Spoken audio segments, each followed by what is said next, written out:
Let us begin with a goat.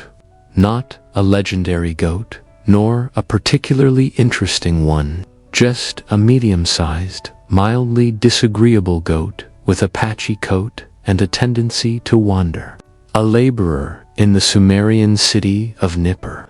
This man didn't own many things. A small patch of barley land, a reed mat he slept on, and most importantly, this goat. So, when Beliceri handed over the goat to his neighbor in exchange for a jug of beer and a loaf of bread, it wasn't a trivial transaction.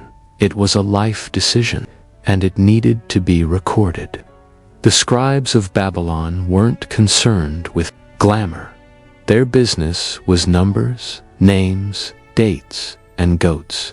The clay tablet was their tool of choice, a lump of earth, damp and moldable, turned into a historical record by the tip of a stylus and the tedium of bureaucracy. That evolved not out of poetry, but out of the need to document dull facts. How many goats? Which goats?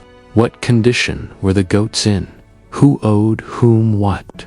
By the late 3rd millennium BCE, Babylonian bureaucrats had developed an entire profession around this kind of data. The scribal class, trained in Edibazor tablet schools, memorized thousands of logograms. They practiced for years, copying out receipts, tallies, and inventories before they were trusted with official records.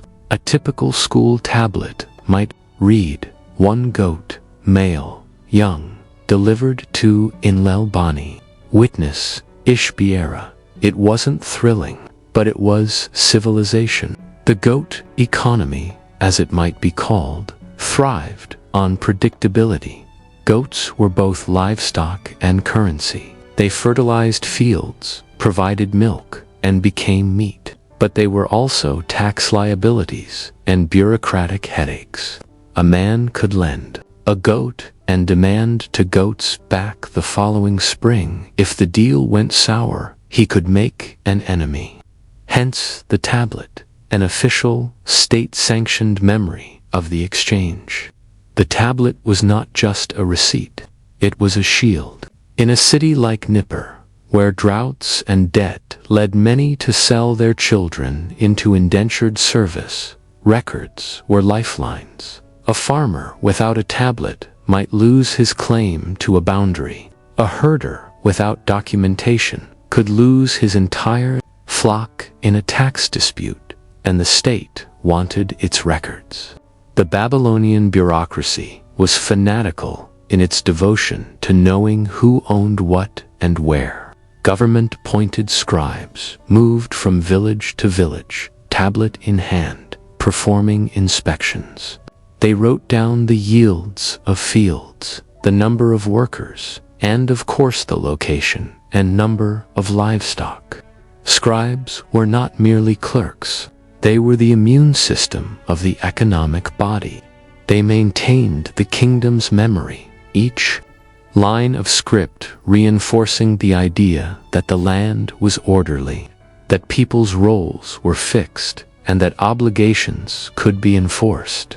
Let us return to Beliceri. When he traded his goat, the transaction was conducted not with coin, but with beer and bread. In Mesopotamia, barter was common among the poor. Silver and barley weights were used by the wealthy or by temple administrations. But for Beliceri, a warm loaf and a measure of fermented barley drink represented a day's satisfaction. Still, this wasn't a handshake deal. The neighbor might drink the beer today, but what if he denied it tomorrow? So they went to the local scribe, a young man with ink-stained hands and a dull expression, sitting cross-legged under a mud brick awning. The scribe pressed a reed stylus into a clay tablet, his fingers calloused from repetition. He asked for names, confirmed the goat's condition, noted the exchange. One goat, brown, with left ear nicked, given by Beliceri to Ninazumalik. in exchange for 1 jug of beer and 1 loaf of bread, witnessed by Lunana, temple porter. The clay was then set out to dry. Sometimes it was sunbaked. Some of these tablets survive even today, cracked but legible. The transaction took less than 10 minutes, but its effects lasted generations. Because that tablet might later be read by a tax collector, or a judge, or even a priest.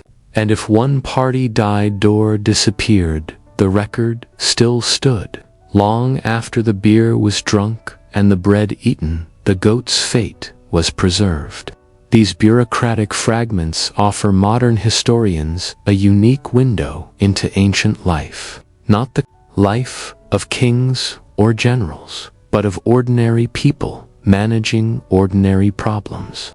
The Sumerian archives are filled with complaints about mismeasured barley, disputes over grazing land, and accusations that borrowed oxen were returned thinner than when they were loaned. It's the kind of history that rarely makes headlines. It's the glue that held ancient society together. What we learn from the goat trade is the depth of institutional memory. The Babylonians knew that civilization couldn't rest on trust alone. Their world was chaotic plagues, floods, invasions, but the tablet was their attempt to impose control. Yet even the tablet had its limitations. Many records were lost in fires or floods. Some scribes made errors, others were bribed. Entire archives have been found with tablets misfiled or reused, the old inscriptions hastily scraped off, and in some cases, the records outlasted the people entirely. Archaeologists have uncovered collections of tablets that detail years of transactions. For villages that no longer exist, villages swallowed by shifting rivers, or forgotten through war. In these cases, the only memory that remains is of goats bought and sold, of men like Belecheri, who, despite their anonymity, are immortalized through bureaucracy. In the grand scheme of things, the Babylonian goat economy seems dull, but it reveals something essential about human resilience.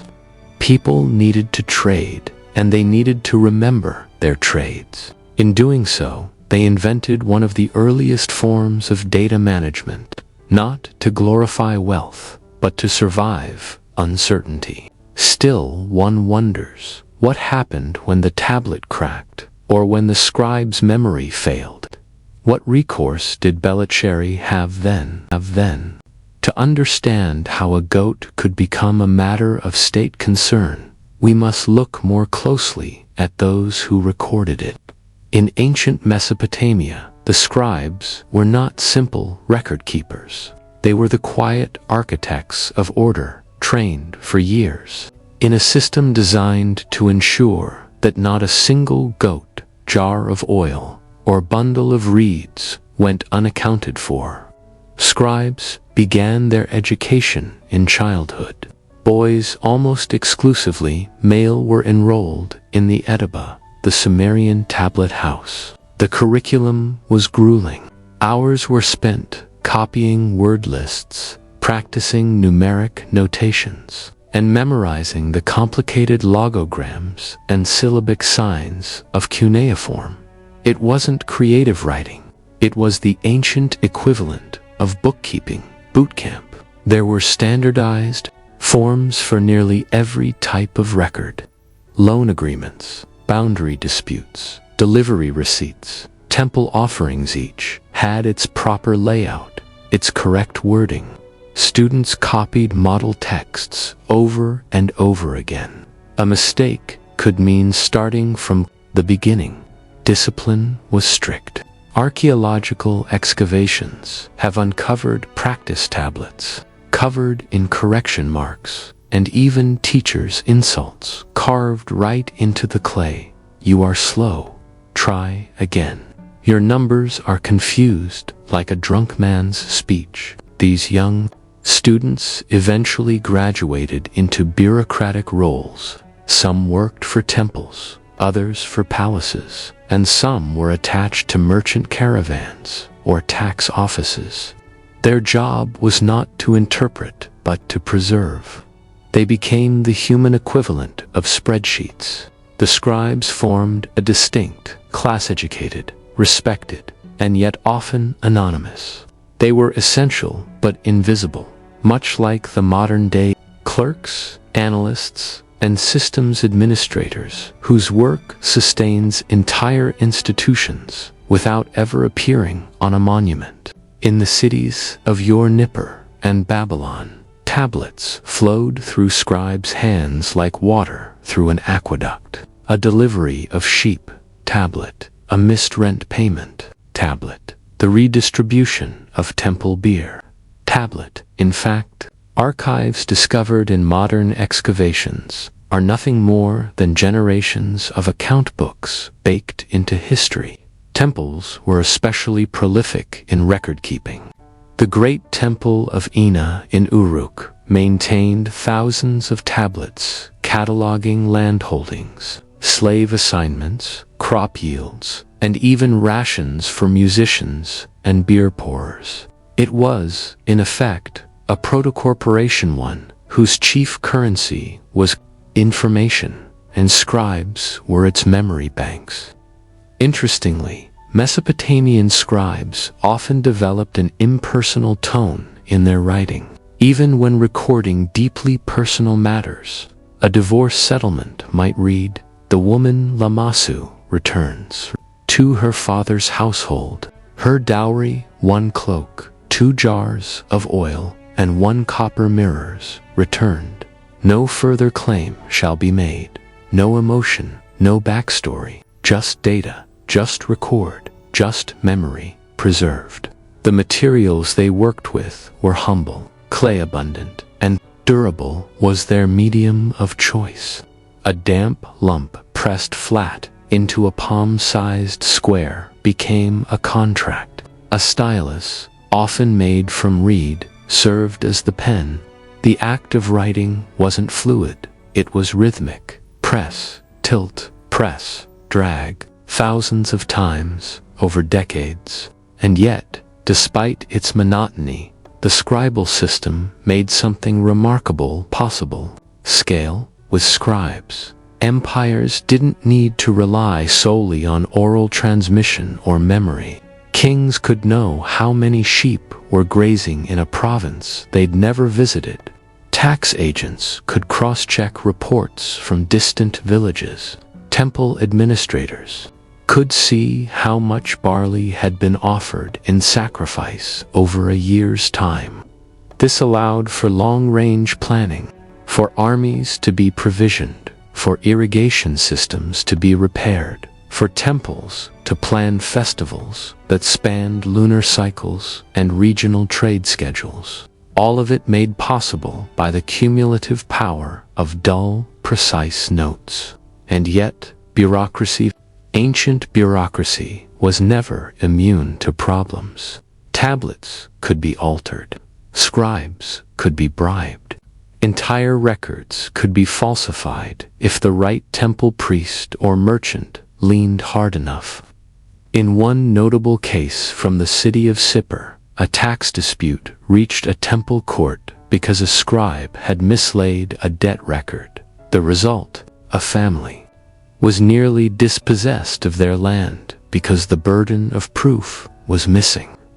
In response, rulers occasionally issued tablet audits, in which scribes from the palace would compare different records and identify discrepancies. These audits could uncover corruption, but they also generated more clay. Lists of lists, summaries of ledgers, reviews of receipts. The Babylonian bureaucracy was self-reinforcing. Like a snake eating its own tail, it required ever more scribes to maintain the system it had created. One of the most curious legacies of this system is that it left behind not legends, but ledgers. While Egypt left behind grand pyramids and Rome its triumphal arches, Babylon left records of sheep deliveries and rations of dried fish. There are over 500,000 known cuneiform tablets today and perhaps millions more still buried. The vast majority contain no stories, no hymns, no laws. They are economic records, mundane and meticulous. But in that mundanity lies power, because these records show us how civilization functioned, not in wars or coronations, but in the daily shuffle of labor and grain, of goats and beer. There are tablets listing the delivery of a single pair of sandals. Others record how many bricks were laid on a specific day on a specific temple wall. These are not exciting stories, but they are human ones, and sometimes scribes rebelled. In the ancient city of Lagash, one exhausted scribe scribbled into the margin of a tax tablet, "I have written this 20 times. May the gods spare me." Further, was it a joke, a protest, a moment of honesty? We can't be sure. But it's a reminder that behind every line of wedge-shaped script was a hand, and behind every hand, a person. Let us now return to the question posed at the end of the previous section. What happened when the tablet cracked, or when memory failed? Cracked tablets could sometimes be reassembled. Scribes were trained to read fragments, but the problem of verification persisted. Some cities began using seal cylinder seals rolled across wet clay to mark authenticity. These acted as a kind of signature, a guarantee of authorship and consent, and still disputes occurred. Laws were drafted to determine which kinds of witnesses were acceptable. Often, a transaction required not just a tablet, but also the presence of third-party observers. In a society without paper or digital backups, redundancy meant people, so in a quiet way, each scribal note tied people together: seller, buyer, scribe, witness, and sometimes even the gods. Many contracts included invocations like, "May Shamash judge between us if this record is false." Truth was not just a matter of record it, was a matter of cosmic order. And in this way, the goat was sanctified by clay and law alike. By the middle of the second millennium BCE, scribes were recording ever more detailed accounts. Some included drawings, others bore seals from multiple parties, but all carried with them the echo of a larger truth. The urge to record is the urge to survive.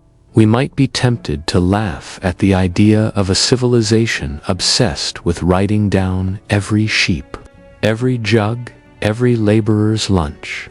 But remove the stylus and insert a spreadsheet, and it begins to feel familiar. The scribes of Babylon weren't trying to impress history. They were just trying to make sure the goat got where it was supposed to go. But still, the question lingers. When the scribes themselves grew old and their records faded, what remained of their memory? Did their names disappear into the clay, or did something greater endure? We left off with a quiet but resonant question. When the scribes grew old and the tablets faded, what remained of their memory? In one sense, the answer is simple. The clay remained. More than 3,000 years later, buried beneath layers of rubble and dust, archaeologists have unearthed thousands of these tablets, cracked, fire-baked, and worn by time. Some were never meant to survive this long. They were sun-dried, not kill-fired, created for short-term use, receipts for one season's barley, or a tally of temple sheep fed over the winter. Others were archival, placed deliberately in sealed rooms beneath temples or administrative buildings, and when those buildings collapsed due to invasion, fire, or flood, the tablets were entombed, not destroyed. Ironically, the disasters that ended cities preserved their memory. The modern rediscovery of these clay records began in earnest during the 19th century, with European excavations in Mesopotamian ruins places like Nineveh, Uruk, and Nippur. Teams dug through what looked like hills of rock and found entire archives beneath. In some rooms, thousands of tablets were stacked or scattered, many never even read in their own time. Some were stored for audits that never came. Others were forgotten when scribes fled or temples fell. These discoveries revealed something remarkable, that beneath the surface of grand civilizations lay layers of bureaucracy. And through that bureaucracy, a detailed picture of ancient life emerged, not mythic or heroic, but ordinary, infuriatingly ordinary. Consider this tablet from the ancient city of Drehum, a suburb of Nippur, dated to around 2050 BCE, 42 goats delivered to the temple of Ninlo to be used for festival offerings. Recorded by Sheshkala, approved by Enlilzid. That's it. No commentary, no elaboration, just a count. Yet, from 1,000 such records, we know how festivals were prepared. We know how animals were moved, how laborers were paid, how surplus was tracked, and how religious life was carefully measured, monitored, and managed. In a modern context, it might feel like reading years of warehouse invoices or church budgets. But taken together, these records are not boring at all. They are the beating heart of continuity proof that people cared enough to record the mundane, because they believed the mundane mattered. And then came collapse. The Babylonian scribal world did not end suddenly. It eroded. Political power shifted. Empires rose and fell. The Akkadians gave way to the Amorites, who were replaced by the Kassites, who in turn were overtaken by the Assyrians. And through each transition, scribes adapted writing records in slightly different scripts, translating older tablets, continuing to record land, labor, livestock. But over time, the clay tablet system proved too rigid for an evolving world. Clay was cumbersome. It took time to inscribe and even longer to dry. As papyrus and parchment spread from Egypt and later from the Mediterranean, new forms of writing emerged faster, lighter, more portable. Cuneiform itself began to fade. Fewer students studied it. Temple schools shrank. By the 1st century CE, the last known cuneiform inscription was carved in what is now Iraq, dedication to a local deity, made in a script no one else nearby could read. The bureaucracy that once tracked goats and barley was replaced by other systems: coins, letters, ledgers made of cloth and ink. Memory moved on, but it didn't forget. So what, then, is the legacy of these scribes?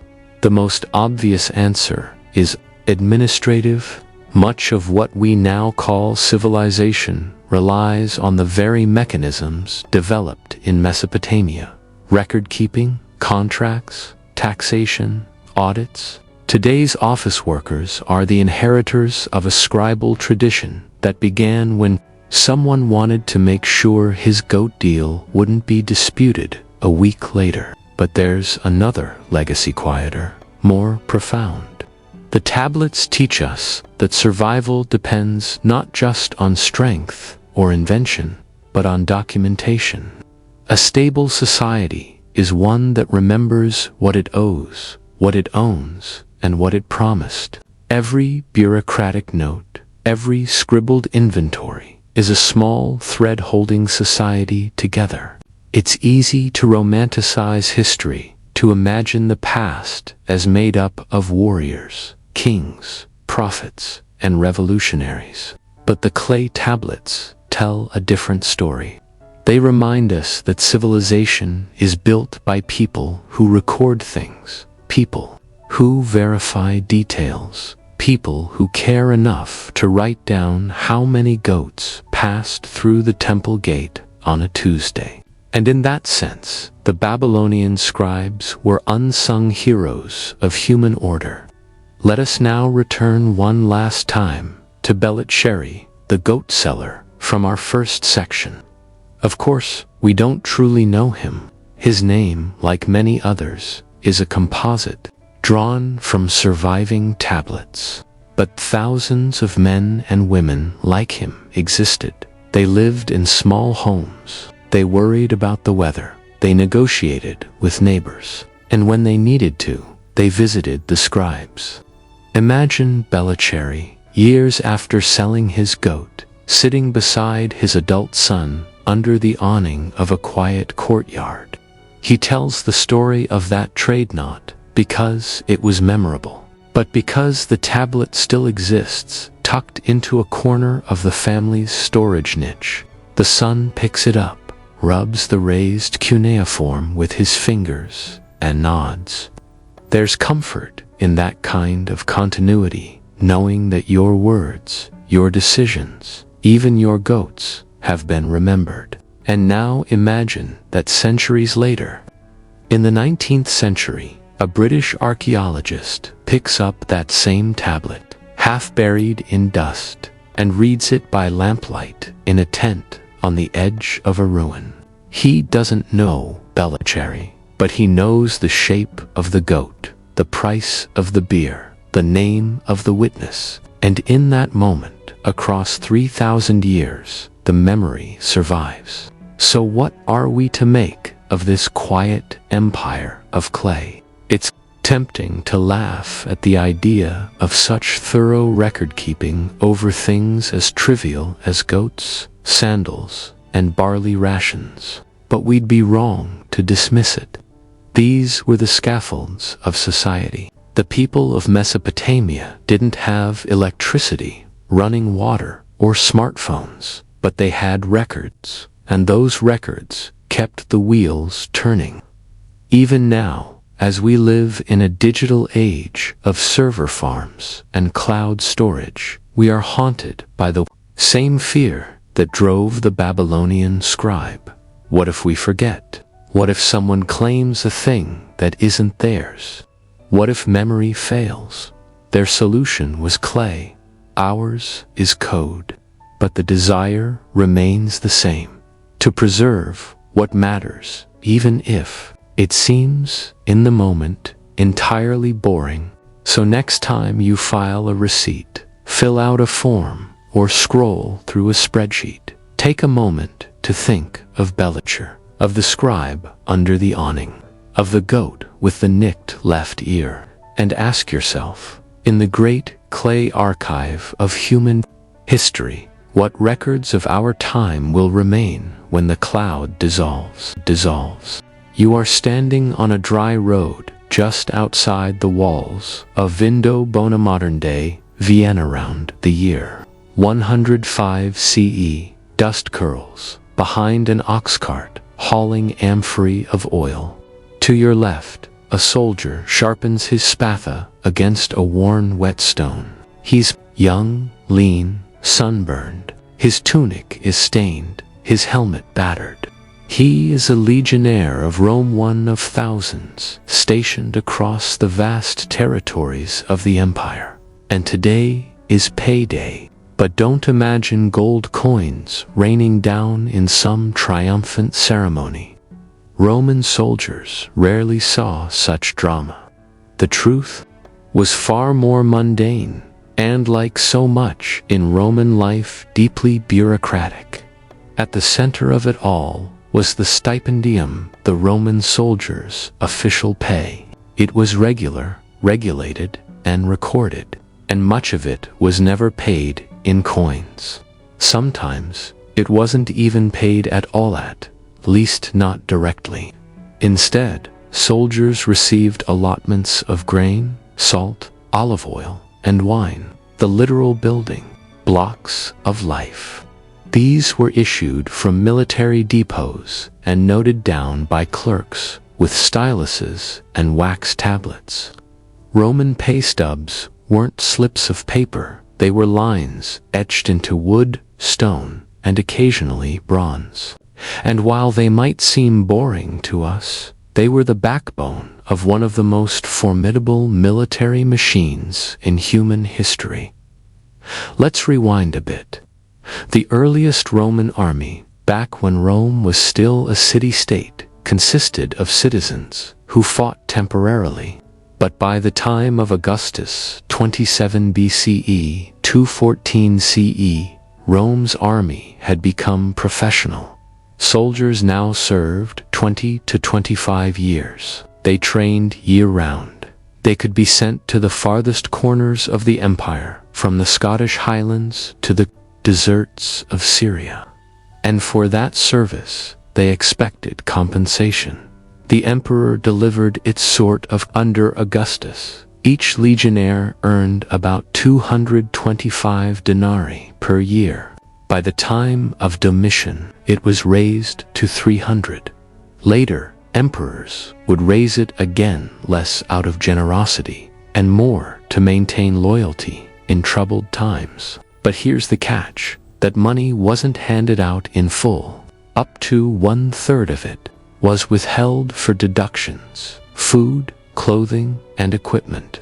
Yes, the soldiers had to buy their own gear from their own salary, and the process was neatly tracked by military accountants, known as actuary and beneficiary, who maintained scrolls detailing each soldier's pay, debts, rations, and rewards. These clerks weren't soldiers in the usual sense. They worked in the background, armed, unarmored, seated in tents or stone offices at the back of the fort. Their job was to do math, and they did it very well.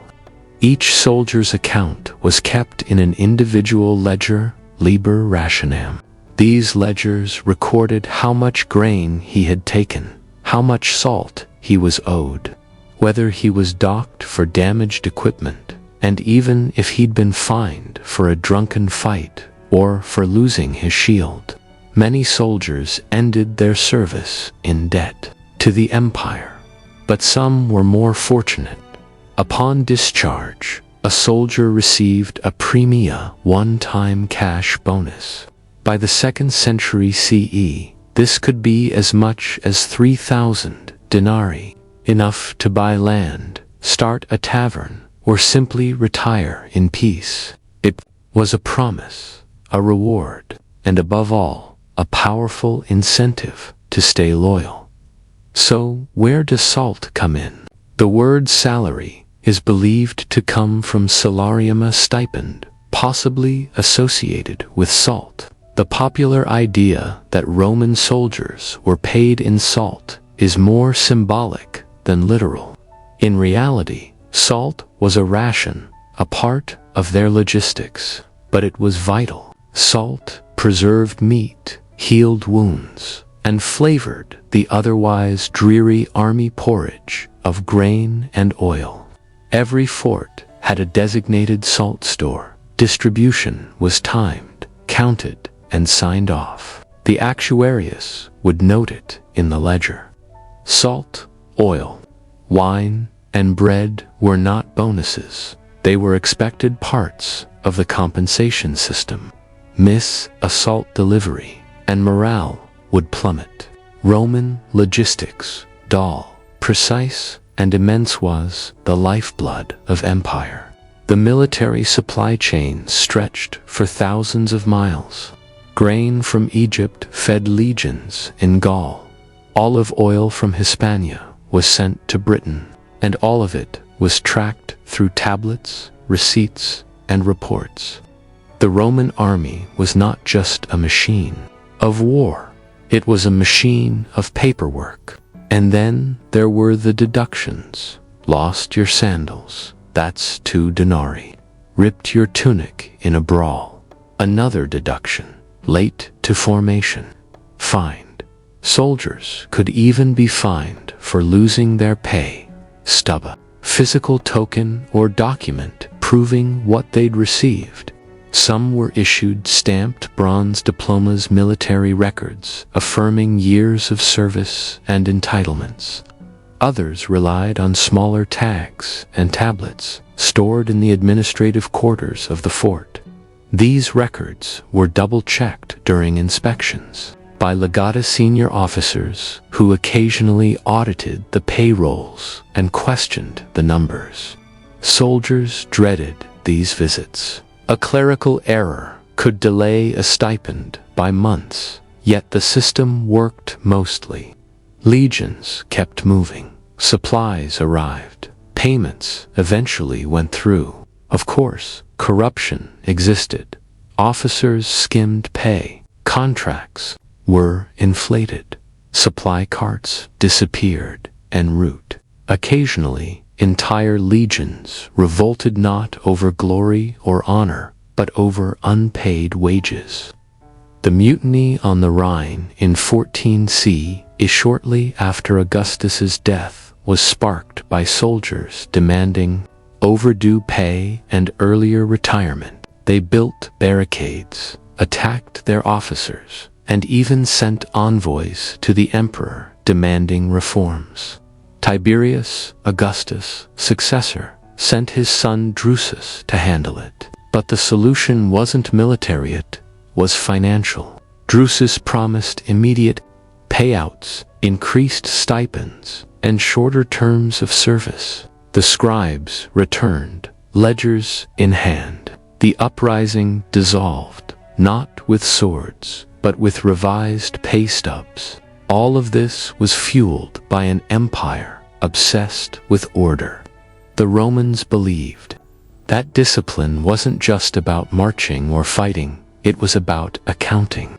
If a legion could be fed, paid, and organized down to the last grain ration, then it could hold the line. And if that system broke, the whole structure of Remit's borders, its cities, its glory could collapse, which makes the pay stub more than just a record. It's a window into the soul of the empire. Let us return to our soldier outside Vindobona. He waits in line. His name is called, the clerk reads from a wax tablet, Marcus Calvus, Cohort 2, Century of Titus, Stipendium, 75, denarii issued. Deductions, 22 for tunic and belt, 18 for bread and oil. Remaining, 35, plus 2 salt rations, signed by Optio Marcellus. Marcus takes his coin and his sack. He nods. He returns to the barracks. He doesn't know it, but in receiving that stuff, and unremarkable, he's participating in something greater than himself. The invisible glue that binds an empire. But we're left with a question. What happened when the system failed, when the ledgers were burned, the pay lost, and the empire could no longer afford the salt? By the late 2nd century CE, Rome had reached its territorial peak. Holding it all together were legions disciplined, fortified, and supplied with bureaucratic precision. But beneath this impressive surface, cracks had begun to form. Not in the shields or swords, but in the ledgers. The Roman stipendium systems, structured, predictable, and deeply bureaucratic, was already straining under its own weight. The sheer scale of the empire required ever more clerks, more ledgers, more coins, and above all, more trust in a system that had begun to misfire.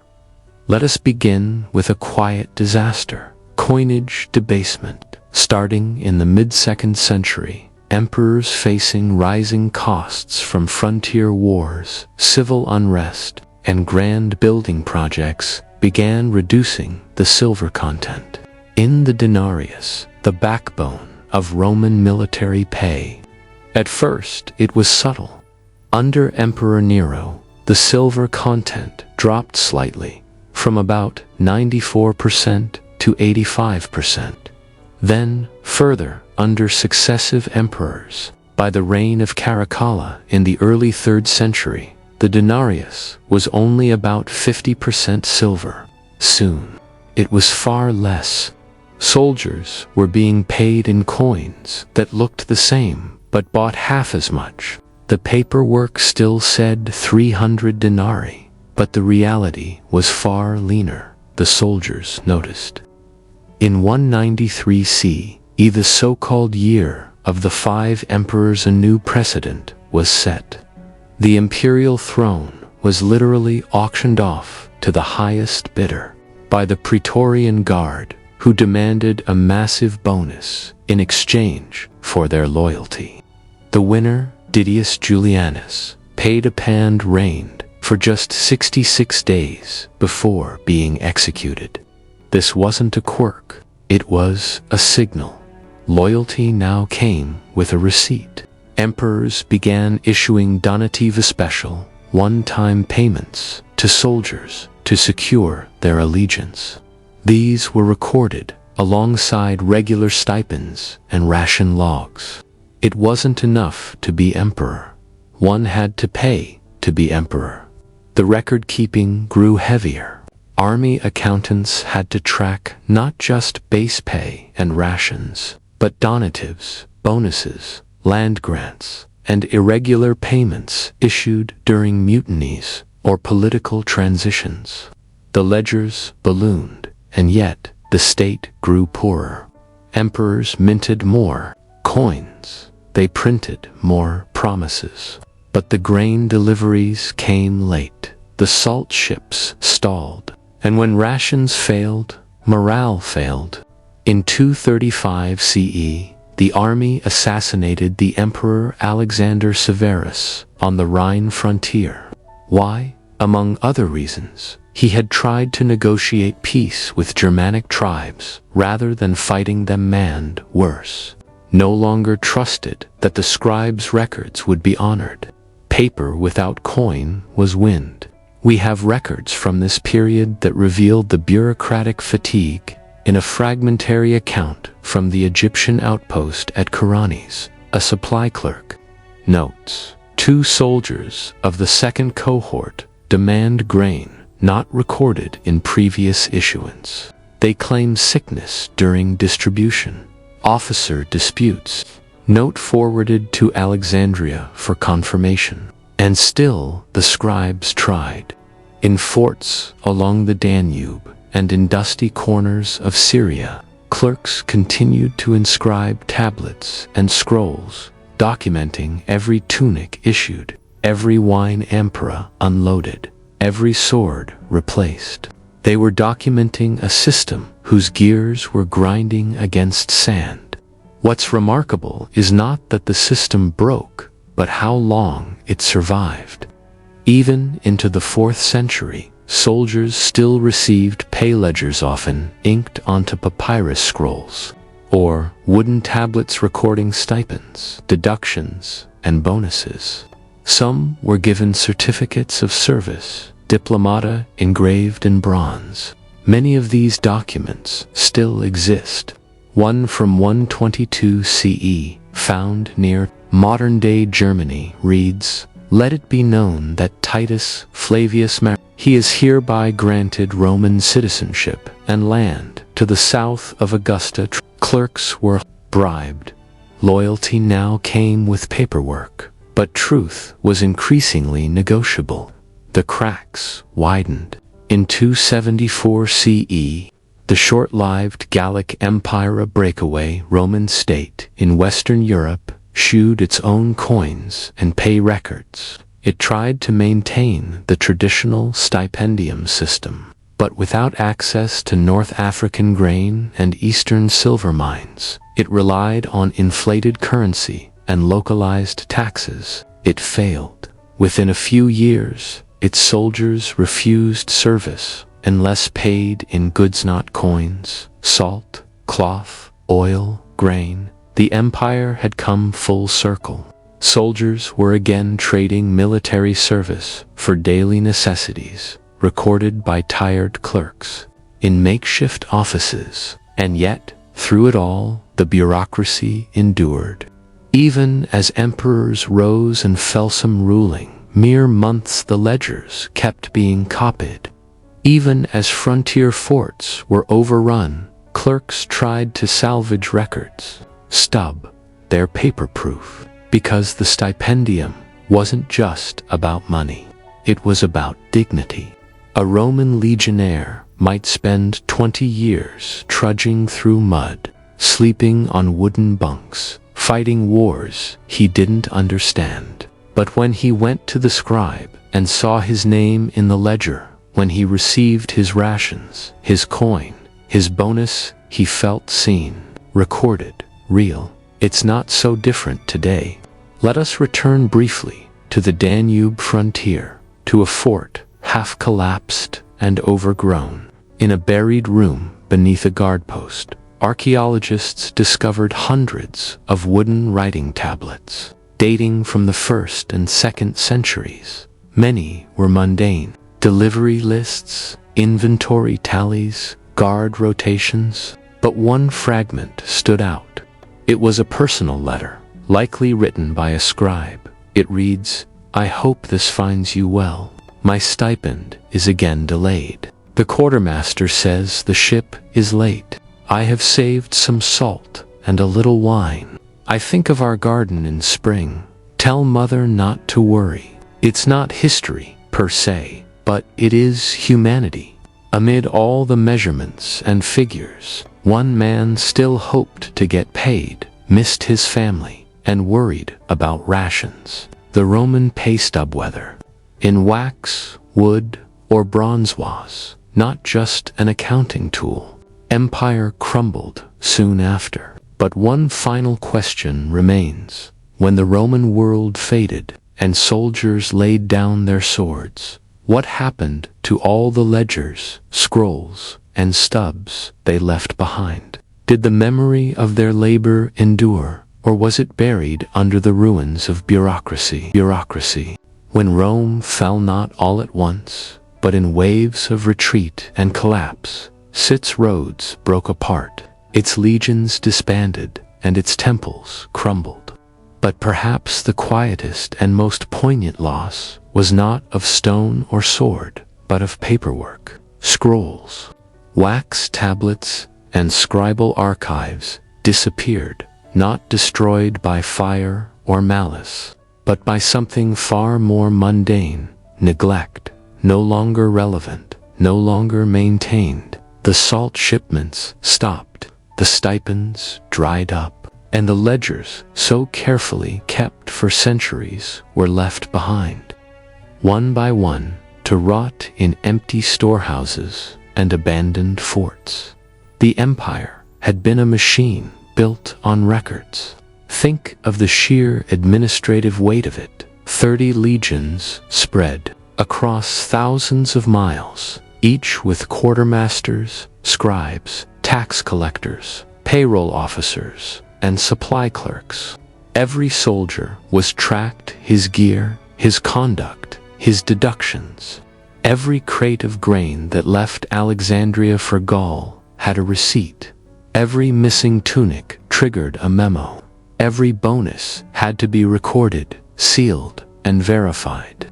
But after the 5th century, as the Western Roman Empire fragmented, many of those systems simply stopped. No more imports from Egypt, no more coordinated payroll from the treasury.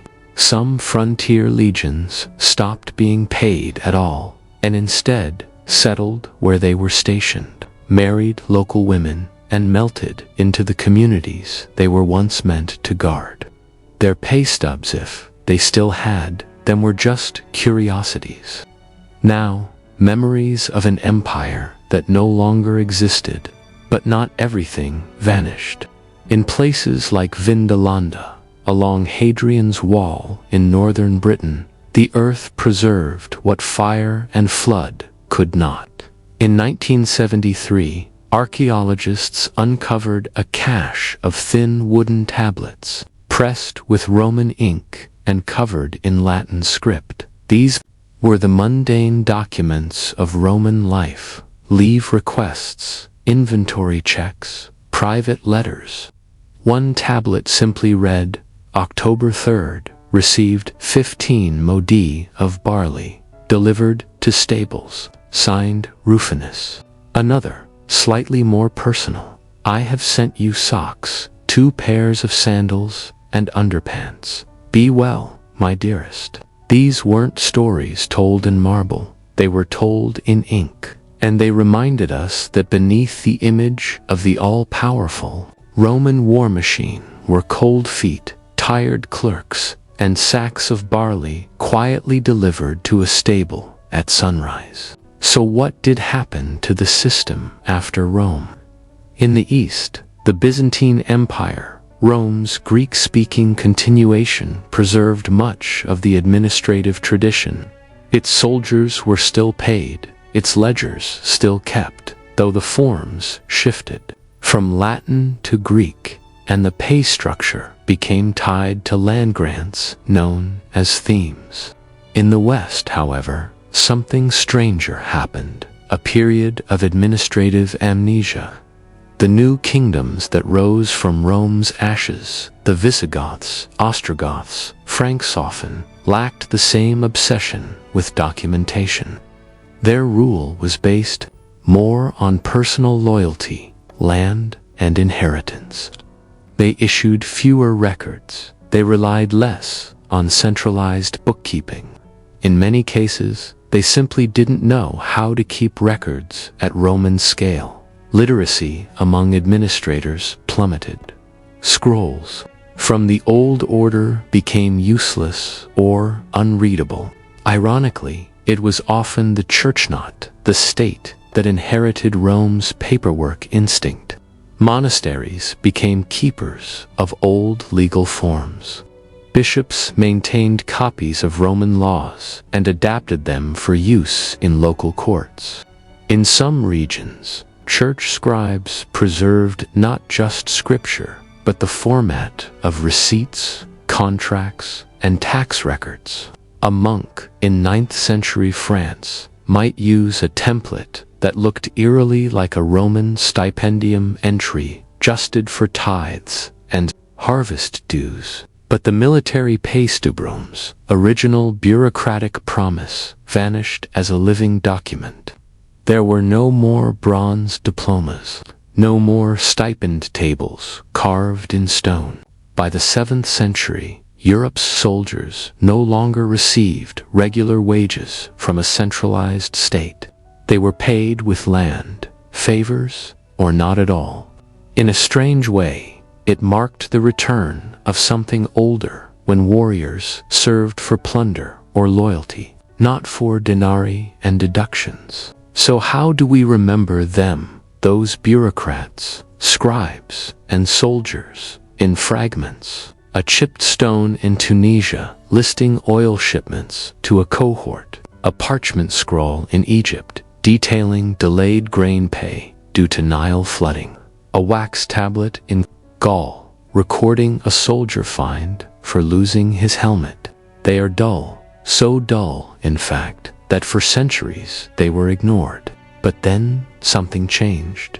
In the 19th and 20th centuries, as archaeology emerged as a formal science, historians began to realize that these boring documents told stories the epics could not of generals or emperors, but of systems. How did Rome manage to keep thousands of troops fed across 3 continents for centuries? How did it avoid chaos in an era with no computers, no phones, no copy machines? The answer was simple and unglamorous: records. The stipendium system wasn't flashy, it wasn't inspiring, but it worked because men believed in the promise of being paid, of being accounted for, of being remembered in the ledger. And in the end, maybe that's the truest kind of loyalty, not to an emperor, but to the idea that your name mattered enough to be written down. Let us imagine one final scene. A former legionnaire, let's call him Lucius Sabine Hess, retired to a small plot of land in northern Italy. It's 420 CE. The Western Empire is cracking at the seams. Vandals are raiding coastal towns. Taxes are rising. News is scarce. But Lucius still has something. A bronze diploma. Tarnished, worn, but legible. He keeps it beneath a stone in his garden. Sometimes he shows it to his grandchildren. This, he says, is proof.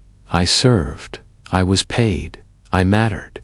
And long after his death, long after his village was abandoned, that tablet survives, dug up centuries later, studied in a museum, puzzled over by scholars. In the end, a pay stub outlasted the empire it once served. So, the next time you open a spreadsheet, sign a receipt, or roll your eyes at a stub-marked deduction for socks, consider this. You're part of a tradition older than you know. A tradition started not by kings, but by clerks, maintained not by poets, but by paper pushers, preserved not in bronze, but in memory. A memory that, for centuries, was etched in salt, sweat, and clay. Imagine yourself walking through a dry, empty field somewhere near the Rhine River, around the year 15 CE. The air smells of dust and juniper. There's no fence, no guard post, just a thin trench in the ground, maybe ankle deep, stretching in a nearly straight line through the soil. On one side, Roman territory, on the other, not. This was a limes knot, a wall, not a fortress, just a line. Sometimes it was marked by a ditch, sometimes by a short palisade. Other times it existed only in ledgers and mines. And yet millions would live, die, and fight over whether they stood on one side of that line or the other. Borders, as we understand them today, defined by GPS, protected by walls, argued in court, have not always existed. For much of human history, they were boring, imprecise, and utterly essential. Nowhere is that clearer than in the administrative genius and occasional madness of Rome's borders.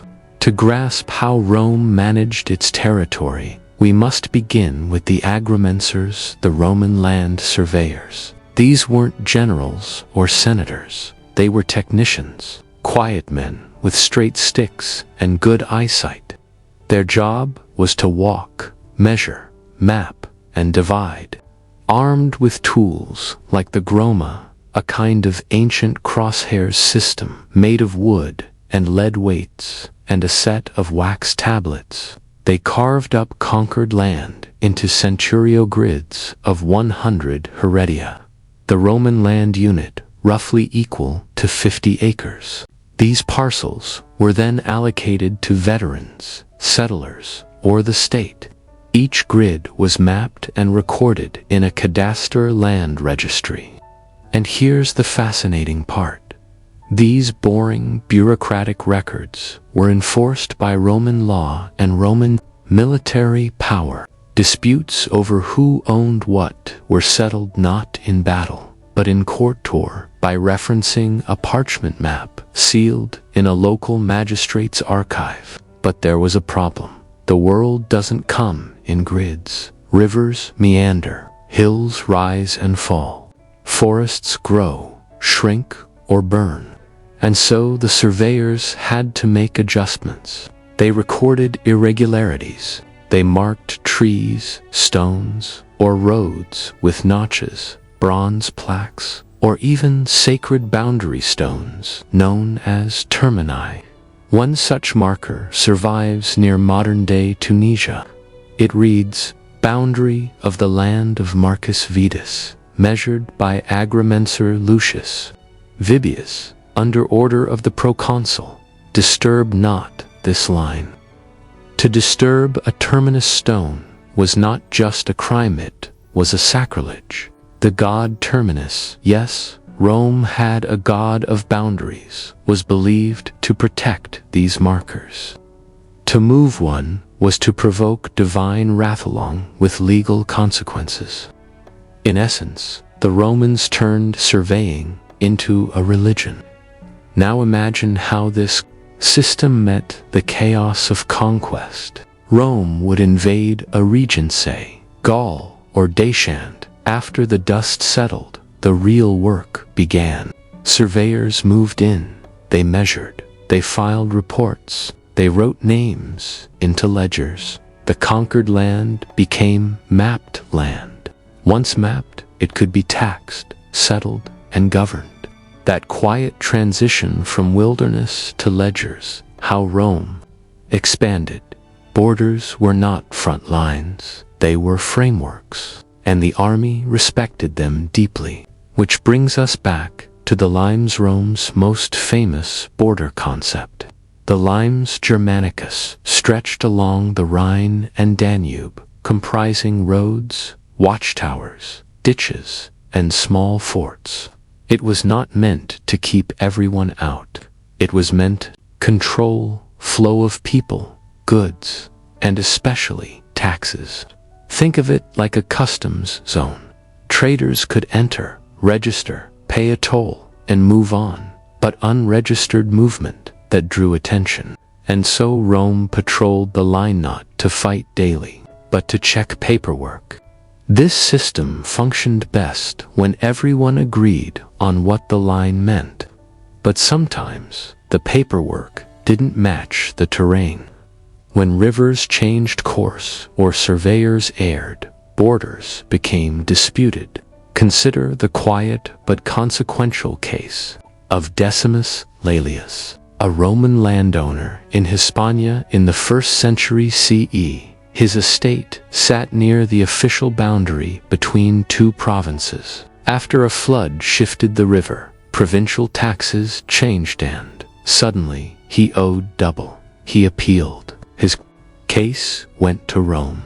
A land commissioner was dispatched. The surveyor reviewed old maps, noted the river's shift, and drew a new line. No armies marched. No blood was shed. But Decimus got a lower tax bill, and the cadaster was updated. In Rome, that was victory. But not all border disputes were so tidy. In the 2nd century CE, the town of Numidia, Roman colony in North Africa, with its neighbor over a sliver of grain field. The records were ambiguous. A tribunal was convened. Surveyors remeasured the line, but then sabotage. One town moved a terminus stone under cover of darkness. The other retaliated by burning a barn. The result: a military detachment was dispatched. The survey was redone under guard, and the final verdict etched in stone. So yes, the Romans sometimes went to war over maps, but usually they tried very hard not to. In fact, one of the greatest Roman feats of quiet administration was the lex agraria, the agricultural laws passed to formalize land ownership in newly conquered provinces. These laws established public land ager, publicus, private plots, and even protected zones for temples and sacred groves.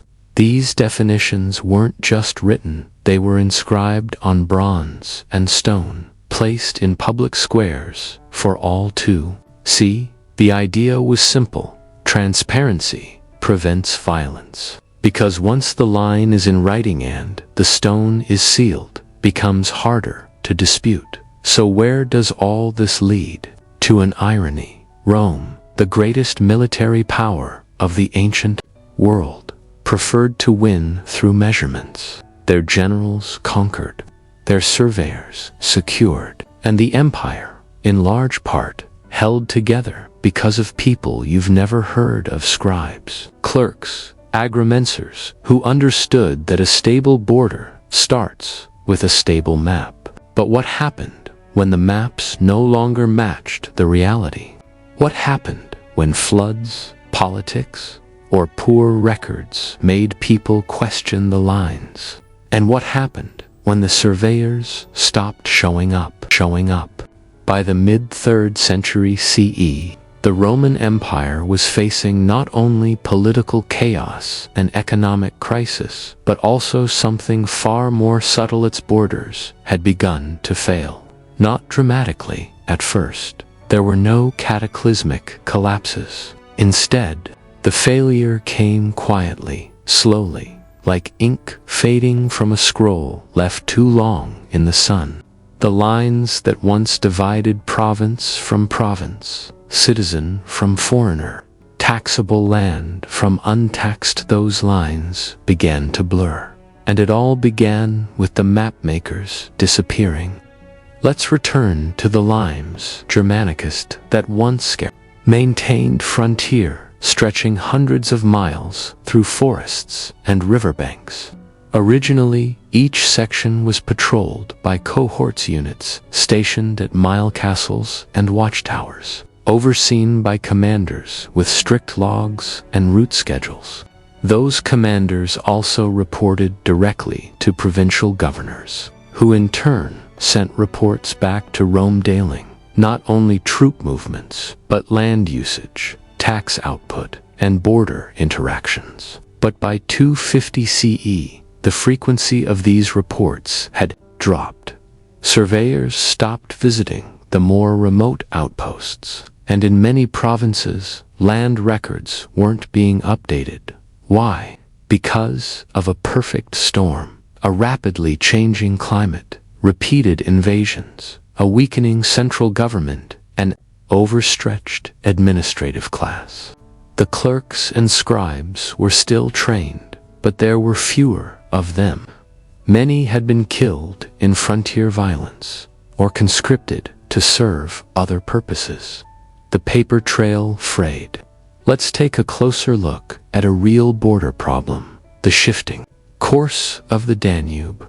Rivers don't care about maps. They swell, they erode, they wander. Safely to the south of the river now lay on the wrong side, and with them, whole villages of Roman citizens, tax-paying farmers, and state-owned grain silos. The locals appealed for reclassification. But with Rome's internal civil wars erupting, 6 emperors would rise and fall within a single year. No one responded. With no one to update the records, the border remained legally where it had always been, even though physically it had shifted. In that zone, bandits settled, tribes encroached, former citizens began withholding taxes, unsure if they were still liable. And because the army no longer had a clear administrative directive to defend the new riverbank, they didn't. A few years later, a Gothic warband crossed the river and razed those same villages. Rome responded, but slowly and without a clear sense of whether the land was still worth defending. All because a border had moved, and no surveyor had shown up to update the scroll. This wasn't unique. Similar scenarios played out all across the empire. In Gaul, boundary stones were repurposed to build farm walls. In Hispania, locals carved over termini inscriptions to mark their own family plots. In Egypt, land that had once been owned by Roman veterans passed to local elites without proper transfer documentation. It was like watching the carefully organized structure of Roman territorial control dissolve back into the earth. Later, surveyors tried to reconstruct them decades later, only to find that the original records had been lost, eaten by insects, or destroyed in fires. They had to guess, and guesses made borders weaker. And then came the internal walls. As external borders crumbled, Rome began drawing new internal boundaries, not between provinces, but between classes. One of the most consequential examples came with Diocletian reigned to 84 to 305 CE, who tried to save the empire through administrative reform. He split the empire into 4 zones, each governed by a tetrarch. More importantly, he redrew internal boundaries, increasing the number of provinces from about 50 to over 100. His reasoning: smaller provinces meant easier control, more governors, more surveillance, but it also meant more borders into each other were now blocked by barriers, tolls, or legal restrictions. A Roman merchant traveling from Carthage to Milan would now pass through 7 administrative regions, each with different tariffs and border guards, all of it recorded, all of it tedious, and all of it vulnerable to corruption. Let's consider a fictional but very likely case. A merchant named Publius is transporting olive oil from Numidia to Narbonensis. He crosses 3 provincial borders. At each, he presents a certificate showing he has paid the portorium customs tax at the last checkpoint. But one official accuses him of carrying more than the recorded amount. Another says the seal on his tax certificate is outdated. A third simply demands a bribe to let him pass. Publius is a Roman citizen. He is within the empire. This was the late Roman world, not a land of conquering legions, but of confused lines, legal barriers, and diminishing trust in the institutions that once made borders make sense. Even the army no longer understood where the lines lay. By the 4th century, Roman frontier forces Limitini had become semi-permanent farmers and part-time soldiers. They lived near the limes, but lacked the resources, pay, or clarity of mission to enforce the border as before. They still kept basic requisitions, guard rotations, even occasional patrol reports, but they had no updated maps. They relied on memory and rumor to define where Rome ended and something else began. And yet, in spite of all this decay, the idea of the Roman border remained powerful. In letters written by bishops, senators, and farmers alike, people still referred to being within the empire or outside the line. Even as the administrative clarity faded, the psychological border held. A village might be technically outside Roman control, but as long as the villagers still filed petitions, paid taxes when demanded, the belief in the border lingered long after the state itself lost the ability to enforce it. By 476 CE, the Western Roman Empire was formally gone, but Roman-style maps, land records, and survey templates continued to circulate. Later, kingdoms used them as models even when they no longer understood the laws behind them. In this way, Rome's borders never truly died. They became ghost-line shadows on parchment, lingering in legal codes, property disputes, and imperial dreams. What if it's just a memory, a word passed down, a stone half buried in the soil? And who, in the end, decides where a civilization ends at? A river, a road, a wall, or a forgotten page in a surveyor's ledger?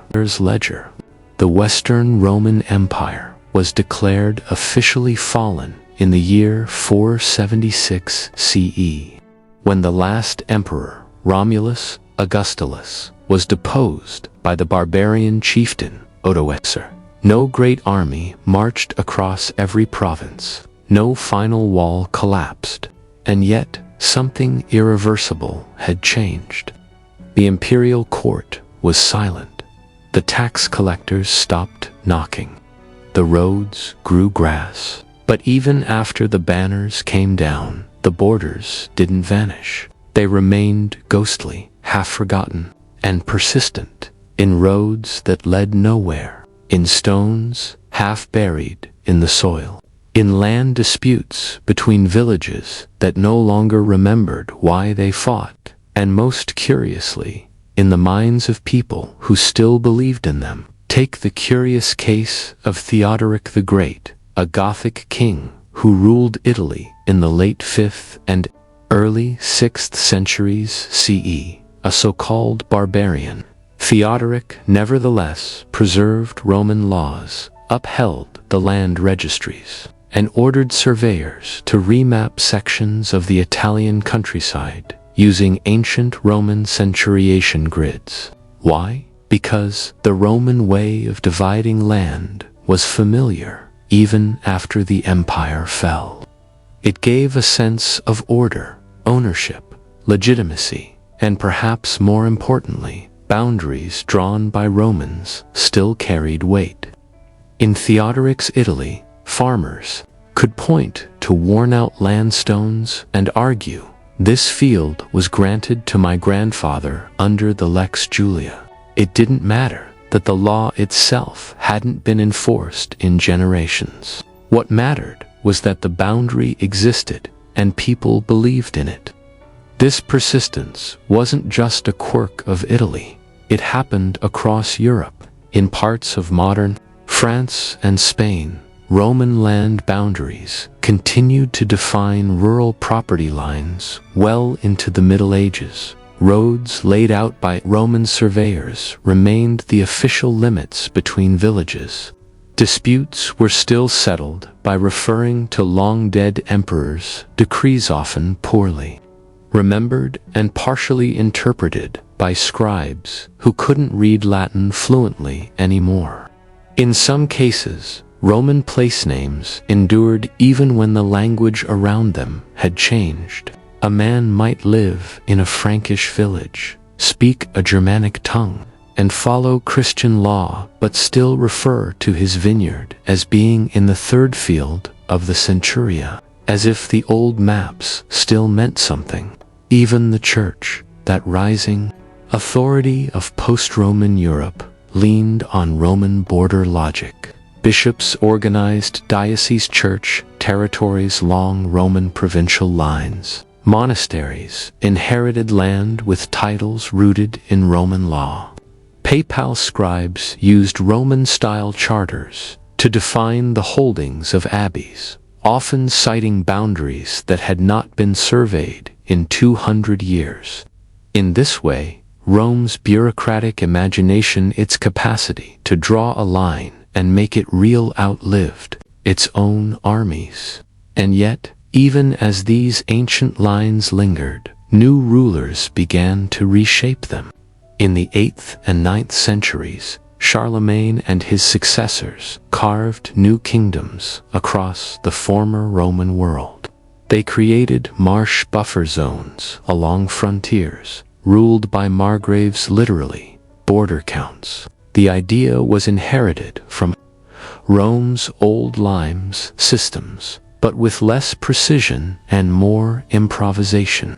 Still, many of these new boundaries followed old Roman roads, rivers, and markers. Not because anyone remembered the imperial plan, but because the land itself had been shaped by Roman intention. This is the legacy of boring borders. They imprint on the earth, on the psyche, and on the language, even when the empire that made them is long gone. Consider the case of Bavaria, a kingdom that emerged centuries after Rome withdrew from the German frontier. Scholars have shown that some of its earliest regional divisions follow centuriated Roman land grids, even though those grids were abandoned long before the Bavarians arrived. It's as if the bones of the Roman map still shaped the body of Europe, and that wasn't just metaphorical. In 19th century Italy, during land reforms and cadastral remapping, surveyors occasionally dug up actual Roman boundary stones, still in place. In some areas, the modern property boundaries matched the old Roman ones almost exactly. Why? Because farmers passed down the knowledge not in writing, but in footsteps, fences, and family lore. But not all of Rome's borders aged so gently. Some became flashpoints. One notable example lies in the Balkans. Centuries after Roman rule faded, disputes continued over old provincial lines between Roman Dacia and Mysia. Local legends, oral traditions, and half-translated Roman edicts fueled legal arguments well into the medieval period. Feuding families and regional leaders cited imagined versions of Roman authority to claim land and settle scores. It's a peculiar truth. A forgotten line on a 1,000-year-old map can still start a war if people believe in it strongly enough. And in a way, that belief may be Rome's most enduring legacy. The Romans were not the first to draw boundaries, but they may have been the first to normalize them, systematize them, and enforce them not just with swords, but with paperwork. They made the border into a bureaucratic reality, a line that existed not just on the ground, but in courts, tax ledgers, and land deeds. Even as their walls crumbled, the habit of drawing lines and treating them as real. So, what does that mean for us today? In many parts of Europe and the Mediterranean, modern borders still echo Roman ones. The boundary between France and Germany follows the old frontier of Roman Gaul and Germania. The edge of modern Spain resembles the line that once separated Hispania from Lusitania. The city limits of modern London roughly trace the original outline of Londinium's Roman wall. In satellite maps, in zoning documents, in property disputes, they are still there. Slight, invisible fingerprints of a world long gone, still shaping where people live, build, and argue. There's a strange comfort in this, isn't there? That even though empires fall, languages die, and nations dissolve, some lines remain, not because they're etched in steel, but because they were once etched in habit, routine, and belief. And belief, it turns out, is a far stronger cement than concrete. Imagine a Roman surveyor, let's call him Gaius Achillius, walking a field.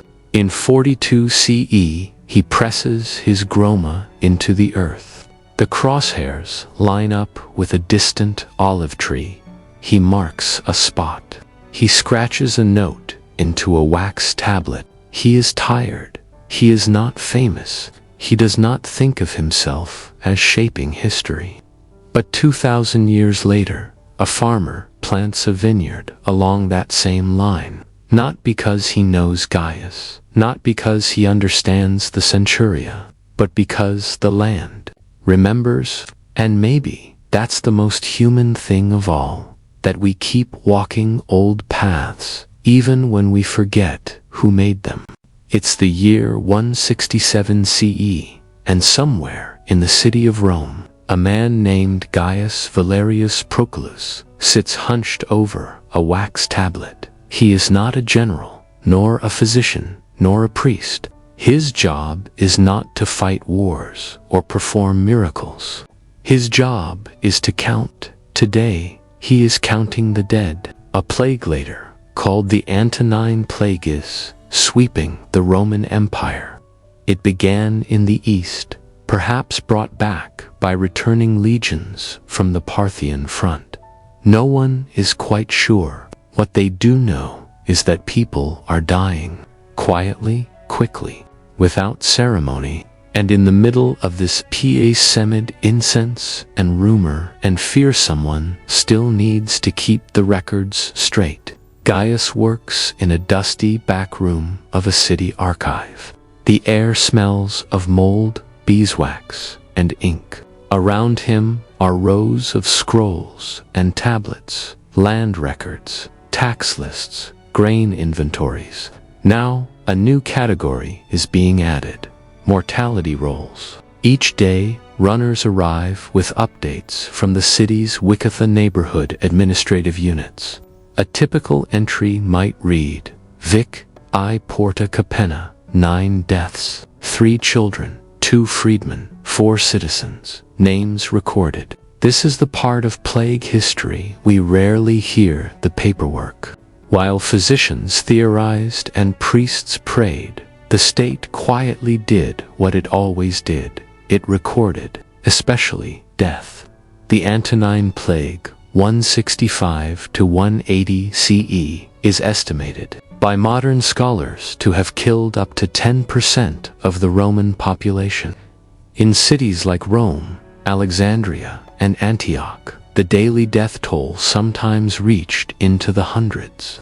Entire tenement blocks were emptied in weeks, temples closed, with public games were cancelled. But taxes still had to be calculated. Inheritances needed witnesses. The army needed to know how many men could still serve, and census clerks like Gaius became, for a brief moment, essential. Rome's bureaucratic structure was vast, but surprisingly nimble during crises. When the plague first struck, the Arationibus, chief financial secretary, authorized a temporary expansion of the census officiuma sort of emergency clerical corps. These weren't medics, they were counters. Of Rome, every citizen who died changed the state. A taxpayer lost, a soldier no longer liable for duty, a property to be re-registered or inherited, a supply need that vanished overnight. Then ever. They updated the census population lists. They rebalanced grain allotments. A typical form might read, on the 12th day before the calends of October, in the consulship of Lucius Verus and Gnaeus Claudius, the citizen Marcus Tullius Decimus was declared dead by his brother. Property reassigned under the Lex Falcidia. But not everyone welcomed the record-keeping. Were death counts used to manipulate local taxes or seize orphaned land? In regions like Syria and Gaul, some households refused to report deaths, fearing government intrusion or blaming the scribes themselves for spreading the plague. Gaius and his colleagues faced not only the threat of illness, but public anger. In one report from a provincial governor in Hispania, a group of census workers were stoned by villagers after posting new tax adjustments related to the shrinking population.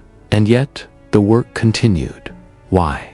Because the Roman machines, methodical, boring, had always relied on continuity. The logic was simple. If the empire stopped counting, it might stop existing. So even as whole neighborhoods emptied, the scribes still wrote, even when the ink smudged with sweat, even when their names, too, would appear in the mortality rolls. What's astonishing is how much we still know, thanks to them.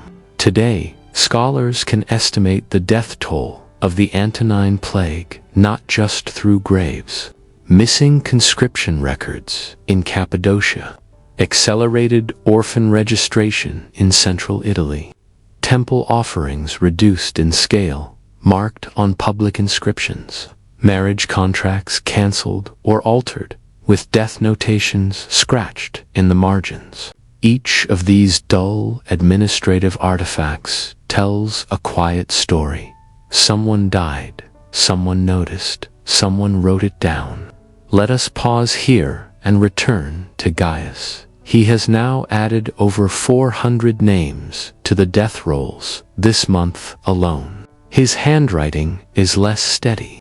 His own sister, a widow, in Trastevere has not responded to his last note, he writes. Not because he expects a reward, not even because he believes he will survive, but because someone has to remember. And as we sit in the calm of our own homes, so far removed from his world, we read his records. We study the tablets and count the names again. In doing so, we confirm something Rome never quite said out loud, but always believed, that every name mattered, even in death, especially as the plague continued to spread. Even the clerical offices began to buckle. Scrolls were lost, records became incomplete. Some towns were so emptied they stopped reporting entirely. In Alexandria, the local census office closed for over 3 months. In rural Britannia, death counts ceased altogether for a year, either due to logistical collapse or total population loss. And here lies the central tension of the Roman state during plague, its need to track everything, against the backdrop of a world where everything was suddenly, terrifyingly untrackable. And so, we're left with a question: what happens when the most orderly empire in the world is forced to admit it cannot count the dead fast enough? What does the loss of a name not to plague, but to silence mean for a civilization built on records? The year is now 171 CE. It has been 6 years since the Antonine Plague began. 6 years of losses, 6 years of counting, and 6 years of silence, the kind that creeps into the cracks of a once bustling world. For Rome, that silence was not metaphorical, it was statistical. In regions where once there were tables filled with tidy columns of population data, there are now question marks, gaps. An entry might read, "Region unknown, report delayed, previous registrar deceased." And the quiet scribe we met before Gaius Valerius, his colleagues have dwindled. Fewer messengers arrive. The census rolls are thinner. And yet, Rome continues. That made Rome Rome. Remember, this was an empire held together by record keeping. It had no centralized capital like a modern state. Instead, it functioned through a network of local offices, each tracking taxes. These offices -tabularia- depended on a steady flow of data from villages to towns, from towns to governors, from governors to the emperor himself. When the plague surged, this flow broke. The impact was not immediate. At first, Rome reacted as it always did, with forms. The Censibus Master of Census Matters issued an emergency decree. Census intervals in plague-stricken provinces would be extended from every 5 years to every 7. Regional governors were told to focus only on critical populations, i.e., landowners, soldiers, and taxable adult males. For a while, this worked. The machinery of the state kept humming, though more slowly. But after 6 years, something stranger occurred. Some provinces stopped sending reports altogether. Let's look at Noricum, in modern-day Austria. In 160 CE, its last complete census showed a population of approximately 320,000 by 172 CE. The next report arrived nearly blank, not because everyone had died, but because the local census office had no staff. The clerks had either fled, fallen ill, or joined their families in the countryside. Even the provincial governor's final letter was short and grim. There are too few left to record the loss. Let the land lie fallow. That line, unofficial, emotional, undramatices, one of the rare moments Roman paperwork shows its human side. Other regions improvised. In Egypt, scribes began estimating population loss through grain shipment discrepancies. If a village normally shipped 800 sacks and now sent 300, the math filled in the gaps. Deaths were inferred. Data became suggestion, not certainty. In Syria, funeral receipts submitted to temples were used as a shadow census. One administrator, Marcus Sextus Paulinus, created a local system where priests were required to register deaths before performing rites. In some cities, plague had made religion and bureaucracy indistinguishable. Meanwhile, in Rome itself, funerary guilds, the Collegia Foneratico, became overwhelmed. These were once volunteer burial societies that offered low-cost services to ordinary citizens. But by 170 CE, the records show that most guilds had ceased operations due to excessive need. One scroll from the Collegium of the Palatine Gate reads, "Closed due to saturation. Bodies now buried without rite or inscription. Members to resume duties upon return of normal conditions." No such return came, and yet even amid this unraveling, the scribes kept writing. Gaius Valerius Proclus, our clerk, now works mostly alone. He writes on reused tablets. He cross-references scrolls whose ink has begun to fade. He marks entries with notes like confirmation pending, or informant unreliable, or no relatives found. He is no longer counting Rome's living. He is documenting Rome's losses, and in a quiet way that makes him the closest thing the empire has to a historian of its own pandemic. Let's pause and ask, why was this all so important? Because records are power. Who gets taxed? Who inherits land? Who joins the army? Who becomes a ward of the state? Who is owed a funeral stipend? Who owns that empty shop near the Tiber? Without records, law collapses into argument, and Rome, more than anything, was a civilization of law. So, even as temples closed, aqueducts dried, and armies withered, the filing continued. Around 173 CE, the Emperor Marcus Aurelius, who himself lost multiple family members to the plague, ordered a complete retabulation of Italy's central provinces. Why? Because the military was collapsing. Conscription numbers were off by tens of thousands. Some legions were missing entire cohorts, and the emperor needed to know who's left. To fix this, imperial officials began copying city burial registries into military drafts. If someone hadn't appeared in a burial registry, perhaps they were still alive and fit for service. It was a crude system, but one of the earliest known examples of reverse death record recruitment. Essentially, if the census doesn't say, "You're dead," the army may come knocking. This mix of desperation and ingenuity tells us something vital.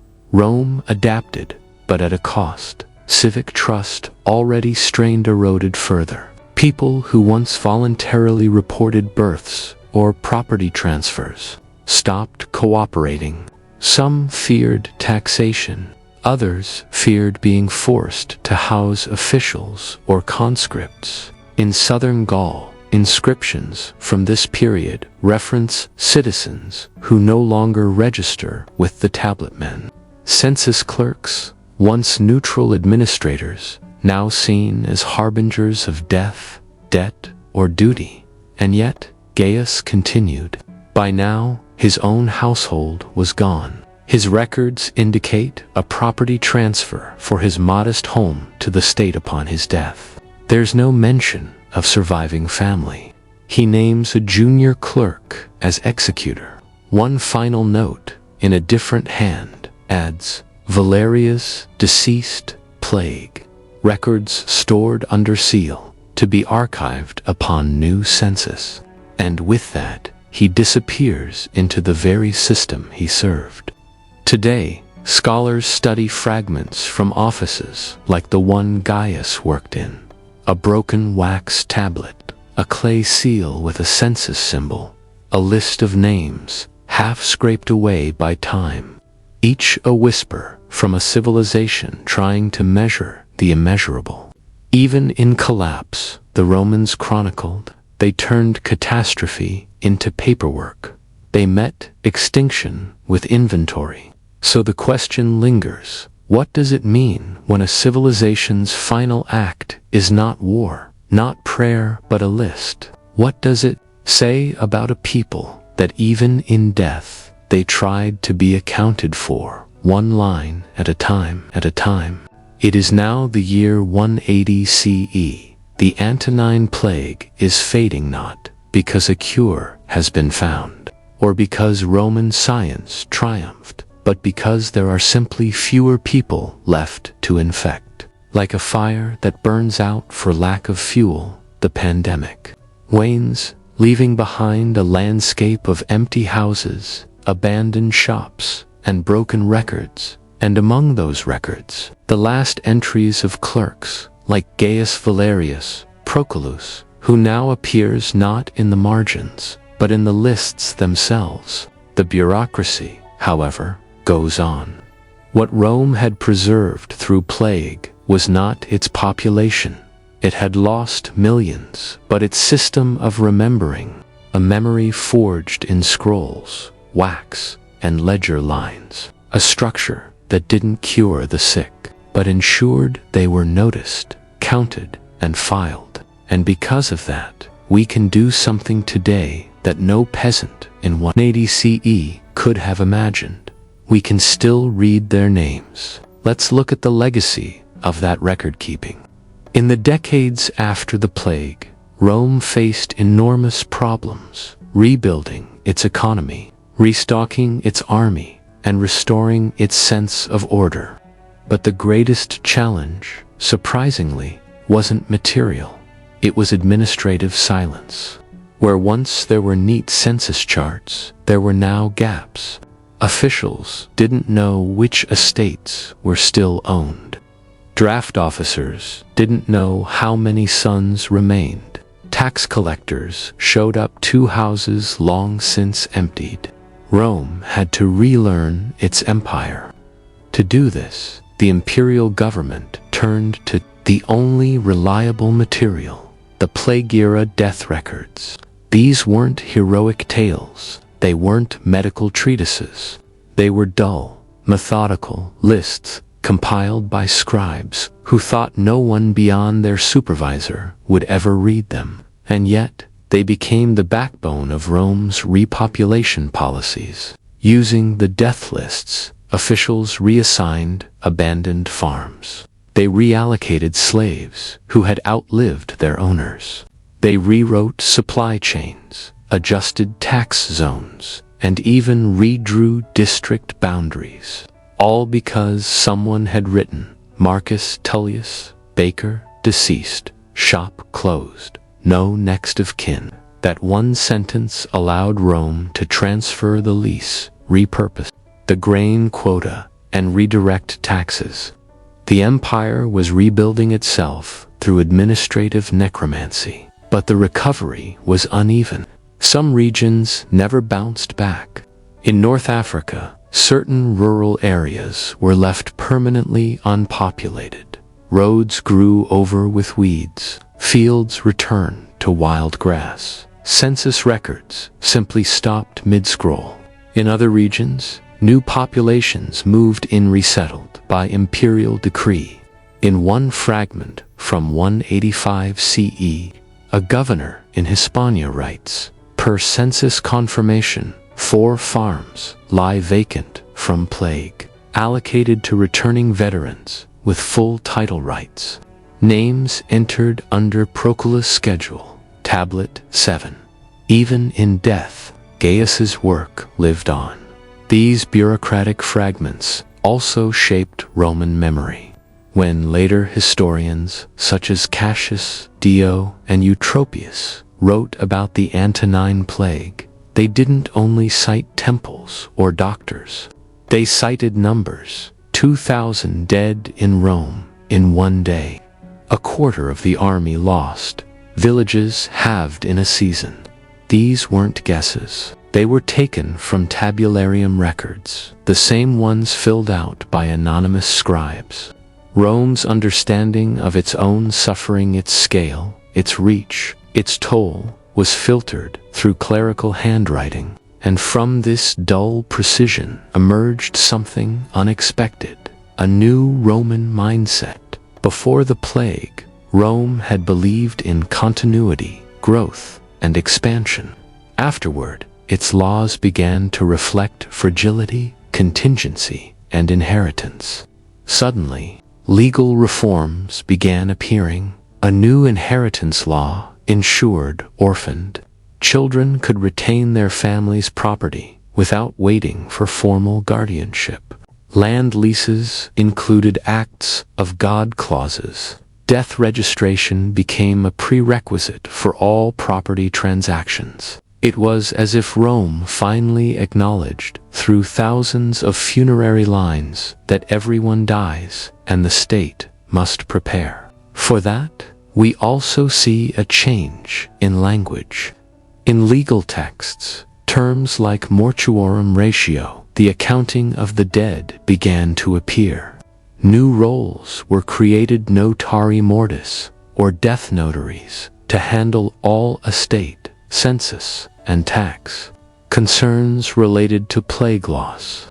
An entire miniature profession emerged from the ashes of the Antonine years. People whose only job was to confirm the absence of someone. The dead, it turns out, were paperwork in waiting. But perhaps the most enduring legacy lies not in law, but in architecture. In some cities, such as Ostia and Capua, administrative buildings expanded in the early 3rd century, not with grandeur, but with record vaults, storage spaces, rooms lined with pigeonholes, scroll racks, and wax tablet drawers. Rome was learning not just to remember its living, but to archive its dead. These were not memorials, they were filing systems, and they tell us something profound: that for the Roman state, to be dead but documented was better than to vanish without record. Which leads us back to our forgotten clerk, Gaius Valerius Proculus. His office never bore his name. His tomb, if it exists, is not grand, but his handwriting, notes, his death lists, his careful ticks and corrections were read for generations. In a surviving tabula from 178 CE, we find a curious note at the bottom, likely added by a junior clerk, copied from Proculo's scroll, last of the archive, transmitted per order of governor. May the gods remember. No statue, no triumph, just a sentence, a bureaucratic benediction. And isn't that, in the end, what Rome truly believed? That immortality didn't lie in fame or glory, but in being entered on the correct scroll, in the correct hand, in the correct column. To be remembered was to be filed, to be honored was to be cross-referenced. So, the next time you hear about a great plague, you may think of doctors, or emperors, or desperate prayers. But somewhere, behind it all, was someone like Gaius, a man with a stylus and a list, a man who knew that when the world collapses, someone still has to count the names, even when no one is left to read them. In the spring of 1325, two armies faced each other on the flat, damp fields near the town of Cassel, in the region we now call northern France. Thousands of men stood ready to die. Their swords were sharpened, their horses armored, their banners flapping in the wind displaying proud coats of arms. No one on the other side could actually see clearly in the mud and smoke. And yet, among the farmers-turned-soldiers of Flanders and the knights sent by the French crown, there was a shared uncertainty. What exactly are we fighting about? This was the peasants' revolt of Flanders, a long and tangled episode in a broader series of minor conflicts, known today by the overly dramatic title, the Franco-Flemish Wars. But don't let the word war fool you. This wasn't a grand campaign of strategy and conquest. It was more like a series of escalating arguments, mostly about taxes, cloth, wool, and whose banner went on the town square. Sometimes people died. Sometimes they just shouted. Occasionally they signed treaties. Nobody read. And somehow, in 1325, the arguments boiled over into a full-scale battle, even though no one really remembered how it all started. Let's walk it back. Flanders in the 14th century was a region defined by weaving and frustration. Its cities like Bruges, Ypres, and Ghent were wealthy from textile production, but politically trapped between local independence and French royal influence. This meant constant tension between three groups: the urban merchants and guilds, who wanted to control their own cities and taxes; the French-allied nobles, who wanted to maintain feudal authority; the crown itself, which mostly wanted money, obedience, and quiet. Every few years, someone refused to pay taxes. A noble insulted a mayor, a guild withheld wool shipments, and the whole region would collapse into bureaucratic bickering and occasional violence. It was petty, it was tedious, it was remarkably well documented. In 1323, it started again with a tax. King Charles IV of France demanded extra funds from Flanders to support his court and the costs of maintaining peace on the English border. The local population, weary of price hikes on bread and cloth, refused. Then came the collectors, then the protests, then riots, then arrests. By the time anyone noticed, entire towns had mobilized militias, not because they wanted independence, but because they were tired of fees. One town report reads, "They shouted, 'No more for Paris,' and overturned the tax cart, and thus a rebellion began." By 1325, it had spiraled into an organized uprising. The peasants elected a commander, Nicholas Zanakin, a former grain merchant who, despite no military background, was described as dull, serious, and very firm on wool matters. He led thousands of rural fighters who wore mismatched armor and brought their own tools as weapons: flails, hammers, sickles. They marched not to conquer but to complain. Their demands were precise and boring: reduce tariffs on cloth, revoke new bread taxes, let towns choose their own magistrates, limit the power of the French-appointed count. Zanakin was no revolutionary. He was, essentially, a very angry middle manager. Meanwhile, the French crown was unamused.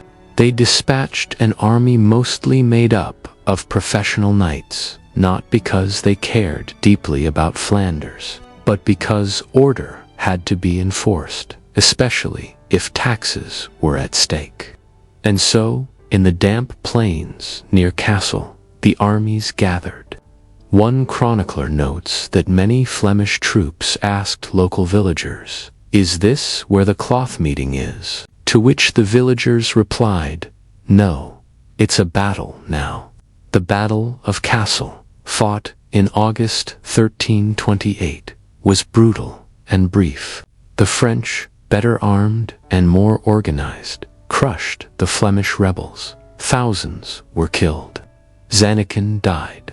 On the field, struck down by a noble's sword, his body was reportedly left on the ground for 2 days unclaimed because no one recognized him without his merchant's coat. And just like that, the revolt was over. The taxes resumed. The king declared victory. The remaining towns surrendered. Life returned to normal. But here's the strange part. In the aftermath, scribes, priests, and even local officials began asking each other, what was that about? There was no clear answer. Some said it started with wool tariffs. Others claimed it was about bread. Still, others blamed royal pride or peasant stubbornness. But the truth was, by the time the battle happened, the original grievance had already been resolved. The bread tax had been repealed. The wool dispute settled in a minor court. Several towns had already agreed to new compromise magistrates. The battle had become ritualized, Confucian, a kind of tragic habit performed by people who didn't know how to stop a fight once it started.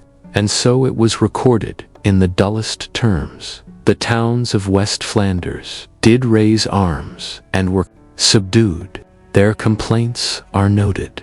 They were heard. They are ended. No moral, no monument, just a shrug and a seal.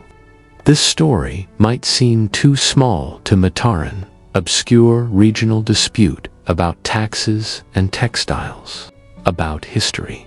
That not all battles are about glory or justice or grand ideals. Some are about bread prices, miscommunication, and momentum. And perhaps more surprisingly, once a battle starts, even the most rational people may forget the cause entirely, focusing instead on the fight itself. In modern Belgium, the site of the Battle of Cassel is marked by a small plaque. Say much, just a date and a name, and a brief note that a peasant revolt was ended here. But walk the fields, and the wind still blows the same way, quiet, unbothered, as if reminding us most of history's blood was spilled over things no one wanted to die for. And so, as the scribes closed their ledgers, and the villagers returned to their looms, one can imagine a weary clerk in Bruges writing, "They came for bread, they stayed for battle. We counted the dead, then went back to work." But what happens when forgetting the reason for a war becomes the reason to fight? The next one, when conflict becomes the habit. The Battle of Cassel in 1328 ended the Flemish peasants' revolt, for now the French army declared victory.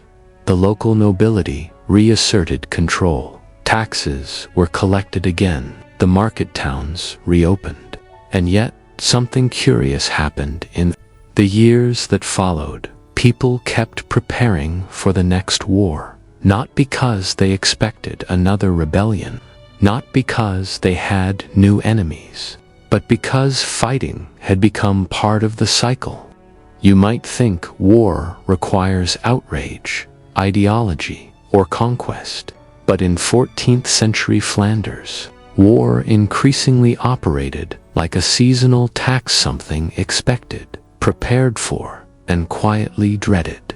A thing that was coming, even if no one knew why.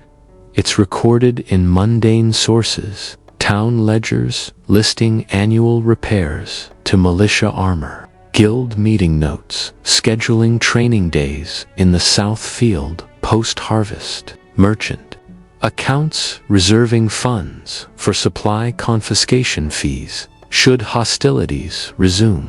In short, the infrastructure of conflict never disbanded.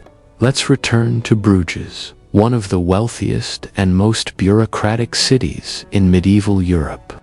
In the years after the Cassel Revolt, its civic council did something odd. It began to budget for uprisings, even in years of peace. A routine expense entry in 1332 reads, 4 barrels salt pork, stored for civil discontent, axes rehung, stones gathered from city wall, not because anyone was rebelling, but because someone might. It was like restocking a fire station in a city that hadn't seen flames in decades. Meanwhile, in the French Royal Archives, preparations for reoccupation continued. Even though Kassel was considered a decisive victory, the monarchy had learned from the chaos. They didn't want to be caught off guard again, so they created a dull, complex web of bureaucratic oversight involving royal tax monitors embedded in each Flemish city, a system of cloth quality inspectors who reported unusual activity in merchant guilds, travel restrictions for guild leaders during sensitive months, i.e., harvest and tax season. It wasn't totalitarianism. It was something more boring, preemptive accounting of disobedience. In the town of Kortrijk, the Guild of Fuller's Workers, who cleaned and thickened wool, began printing their own permits, justifying the transport of hammers and paddles. Why? Because local authorities had started confiscating such tools during unsettled times. One fuller wrote bitterly, "We cannot ply our trade without proof. Our tools are not weapons. We are weavers, not warriors." But the assumption was now reversed. In a post-Kassel Flanders, every tool was suspicious.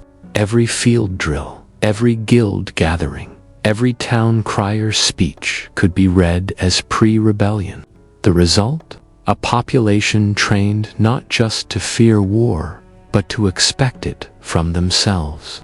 And as the 1330s wore on, a strange thing took root: revolt rumors as regular events. City archives show clerks recording whispers of unrest every year, like tracking crop yields or rainfall. In Ypres, a 1335 note states, "Low harvest, spirits foul." Bakers petitioned, rumor of tax riot. No riot materialized. It's clear that civic leaders no longer waited for rebellion.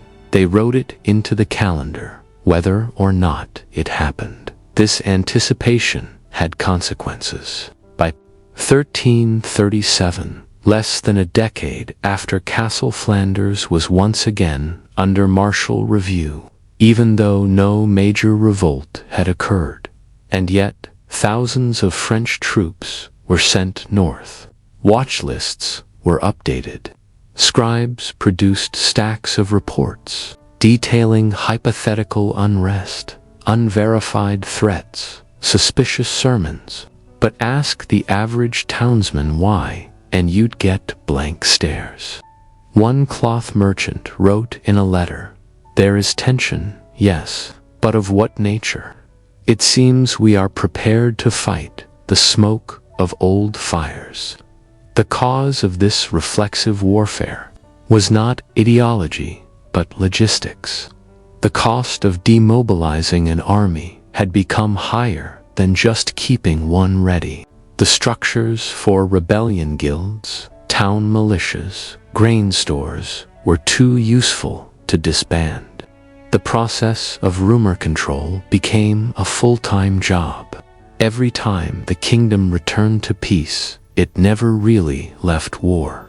It simply moved the battle from the field to the ledger.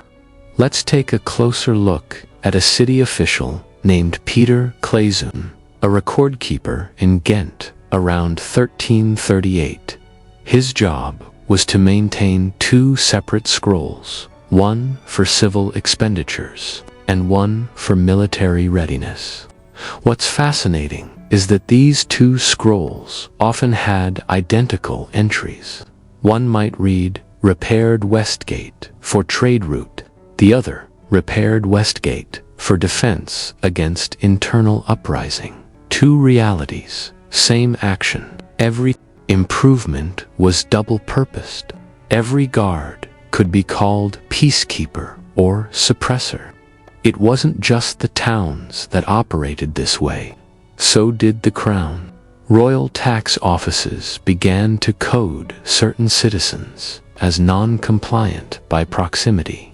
This meant that if your town had rebelled in the past toward simply bordered one that had, your taxes were flagged for heightened monitoring.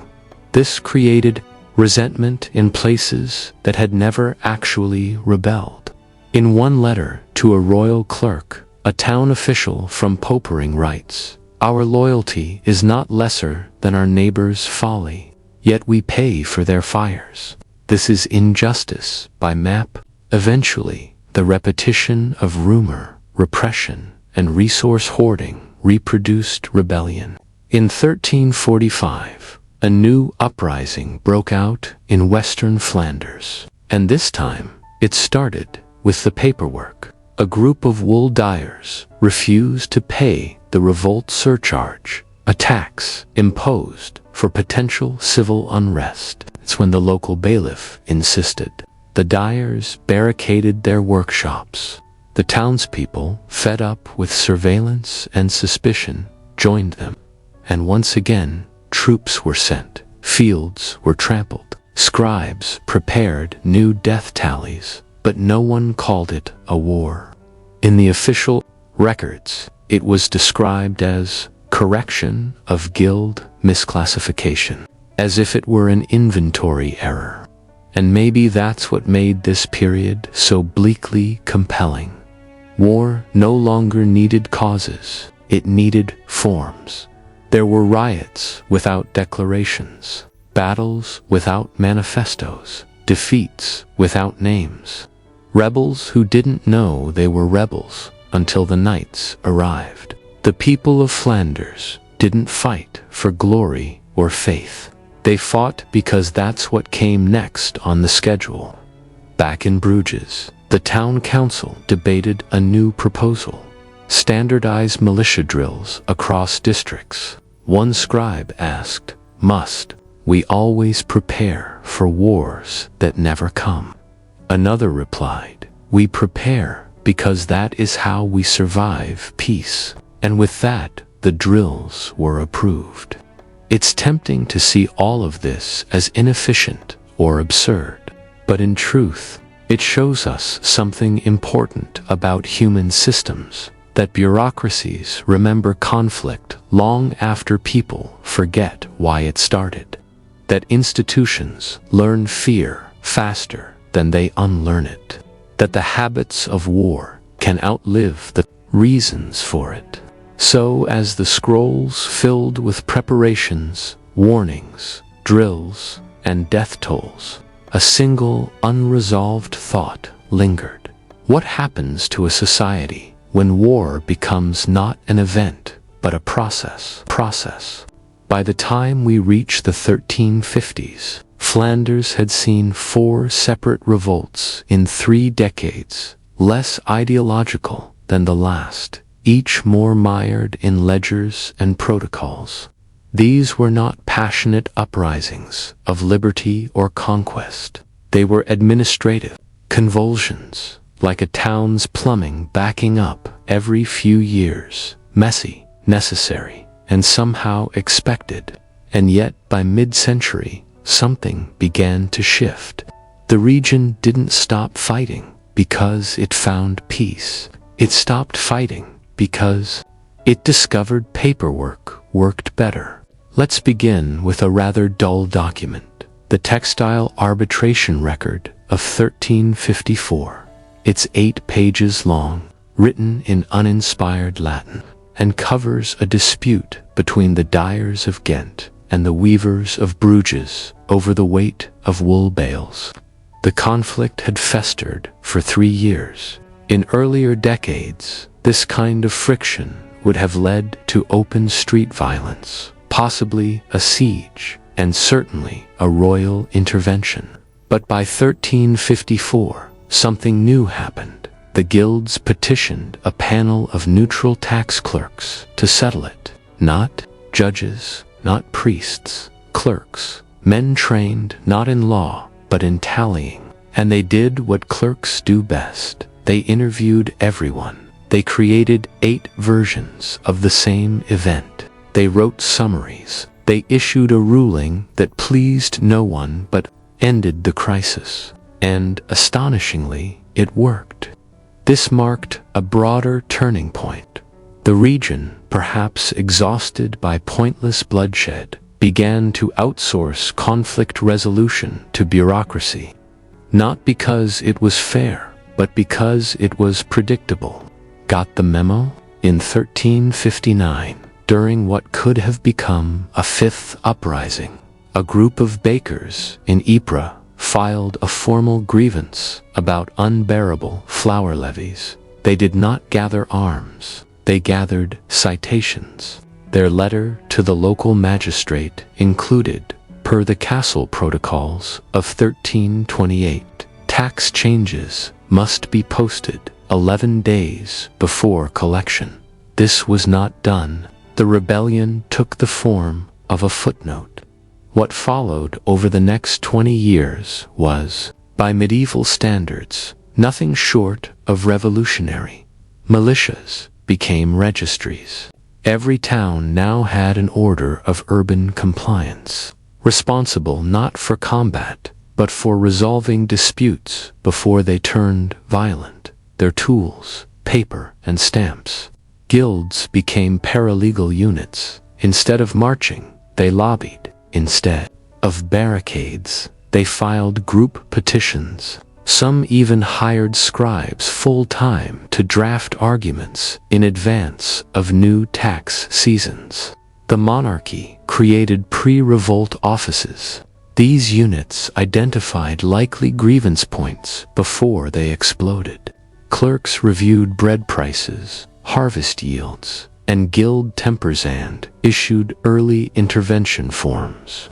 War had been bureaucratized out of existence. Not through peace, but through procedure. Let's revisit Bruges, a town once known for its street. Brawls over cloth tariffs now held monthly reconciliation councils between guilds and taxmen. Attendance was mandatory. Discussions were scripted. Disagreements were noted on scrolls and voted on by weighted committee. And just like that, disputes that had once led to flaming carts in the square now ended in minority reports. One participant noted in 1367, "I did not care for the ruling, but it was issued correctly." In that sentence lies the quiet triumph of boring governance. Even the language of conflict evolved. Where scribes once wrote rebellion, they now wrote non-compliance. Where they once recorded loyalty, they now logged process adherence. Terms like sedition were replaced with dispute escalation phase. Victory became resolution issued. And so the record of a warlike event in 1371 reads, "The Dyers' Guild entered conflict resolution proceedings with the salt monitors. Result, agreement on rate schedules, no casualties. Some shouting, minutes enclosed." It could have been a civil war. Instead, it was a meeting. So what changed? Flanders didn't become morally better. It became administratively exhausted. People realized that war ran small, war cost too much, solved too little, and left records too messy. But paperwork could be cataloged, stored, appealed. Paperwork had a future.